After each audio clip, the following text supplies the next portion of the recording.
अब जिस टॉपिक के ऊपर बात करने वाले हैं उसका नाम है SMPS।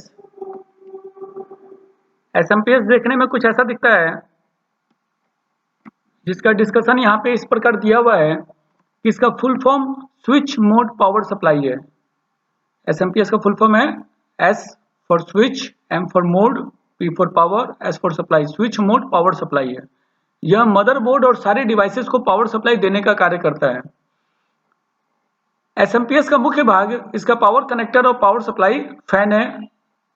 पावर कनेक्टर सिस्टम के सारे कंपोनेंट्स को करंट का सप्लाई देने का कार्य करता है और पावर सप्लाई फैन का काम SMPS को ठंडा रखना है। चलिए इसके बारे में अब डिटेल में समझते हैं कि जो SMPS है यह मदरबोर्ड और सारे डिवाइस को पावर सप्लाई देने का कार्य करता है। मतलब कि जब हम डेस्कटॉप कंप्यूटर की बात करते हैं तो डेस्कटॉप कंप्यूटर को पावर सप्लाई, जो डेस्कटॉप कंप्यूटर का जो CPU है, जो बड़ा सा जो डब्बा होता है, उस CPU के अंदर जितने भी डिवाइसेस होते हैं, जितने भी हार्डवेयर डिवाइसेस होते हैं, उन सबों को पावर सप्लाई देने के लिए पहले सप्लाई मिलता है SMPS को।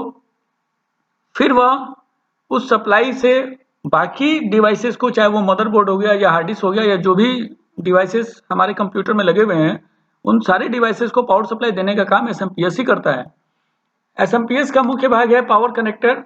जैसे आप यहाँ पे देखेंगे ये पावर कनेक्टर है SMPS का मुख्य भाग। और ये जो आप जगह देख रहे हैं यहाँ पर एक फैन लगा रहता है।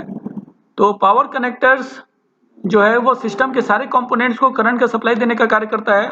जो भी आपके मदरबोर्ड या जितने भी डिवाइसेस है, सबको सप्लाई कहाँ से मिलती है? इस पावर कनेक्टर से मिलती है। और जो ये इसके अंदर फैन लगा रहता है, इस फैन का काम होता है SMPS को ठंडा रखना। चलिए इसके बारे में और डिटेल में जानकारी लेते हैं कि जो SMPS है यह कैबिनेट में सबसे ऊपर वाले हिस्से में लगा रहता है और AC मतलब ऑल्टरनेट सप्लाई लेकर उसको DC करंट, डायरेक्ट करंट में बदल के सारे डिवाइसेस को देता है। तो चलिए इसके बारे में देखते हैं कि देखिए ये जो कैबिनेट है, अभी चूंकि इसके अंदर मदरबोर्ड और माइक्रो प्रोसेसर चिप सब कुछ लगा हुआ है, तो अभी हम इसको CPU कहेंगे।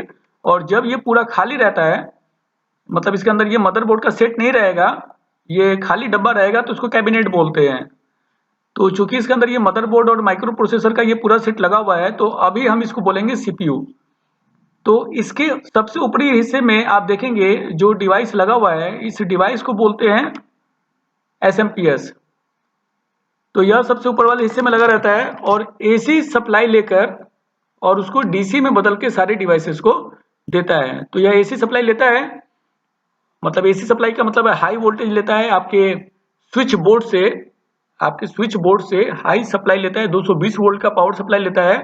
और जो इसका पावर कनेक्टर है वह पावर कनेक्टर DC में कन्वर्ट करता है, मतलब लो वोल्टेज में कन्वर्ट करके आपके मदरबोर्ड, आपके हार्ड डिस्क, आपके DVD राइटर और बाकी सारी चीजों को लो वोल्टेज मतलब DC सप्लाई में कन्वर्ट करके सारी चीजों को देता है।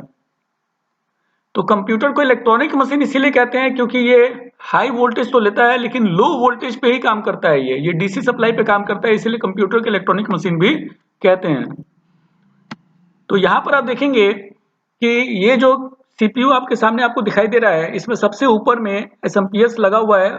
वही SMPS आपको इस साइड से, बैक साइड से ऐसा दिखता है।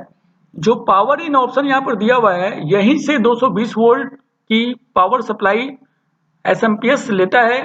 और इसका जो पावर कनेक्टर होता है वो पावर कनेक्टर DC में सब कन्वर्ट करके, मतलब AC सप्लाई को, हाई वोल्टेज को DC मतलब लो वोल्टेज में कन्वर्ट करके बाकी डिवाइस को देता है। यहाँ पर SMPS फैन है। इस SMPS फैन का काम होता है कि जो SMPS गर्म हो जाता है तो SMPS फैन SMPS को ठंडा रखता है। तो उम्मीद करता हूं कि आपको SMPS के बारे में अच्छे से समझ में आ गया होगा। आपका बहुत बहुत धन्यवाद।